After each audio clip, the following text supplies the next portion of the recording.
Welcome to this tutorial video. The goal of this video is to show you how to edit an employer. An employer is a person or company that remunerates staff members for the work that they do. Employer details will be added to the data's file to keep record of where the data works. It is compulsory to add an employer to an IOD data file as the details are needed to fill out further documentation regarding the injury on duty claims. The Add Employer feature is part of the Data Details screen. An employer may also be added to the data file when the data details are updated. To update and edit the data details, please refer to the View or Update Data and Patient Information user manual linked in the video's description. View or update data and patient information can be accessed from two starting points: from the Sidebar with a booking or from the Datas tab. The user is also able to edit the data using the Edit Data button on the sidebar. From the Diary screen, click on the booking of the patient for who the user would like to update the details of. The sidebar will open. Click on the Data Edit button. The Data Details screen will open. Navigate to the Employer field.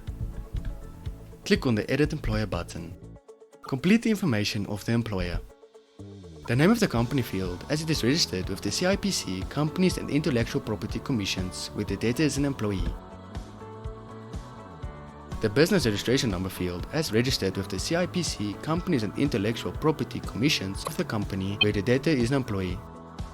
Please note, the company name and the registration number is compulsory fields. The description field is the type of company or the sector or industry to which the company belongs that the data is an employee at.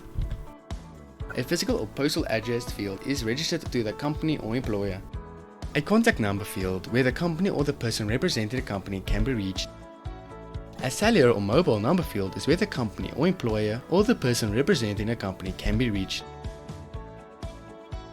The fax field is where the number is used so that faxes can be sent to the company or employer. The value added tax number field is for the company or employer if they are registered for VAT. Click on the Cancel button if the practitioner wishes to close the employer screen without saving. Or if the practitioner wishes to save the data details, the practitioner may click on the Save button. The employer screen will close and return to the Data Details screen. The newly created employer will be filled into the employer field automatically. Please note, once the employer is added, it is not necessary to add a new employer every time. The employer will be added to the list of employers. For an explanation on how to add an employer that has already been created to a Datas file, please refer to the Create a New Data user manual linked in the video's description.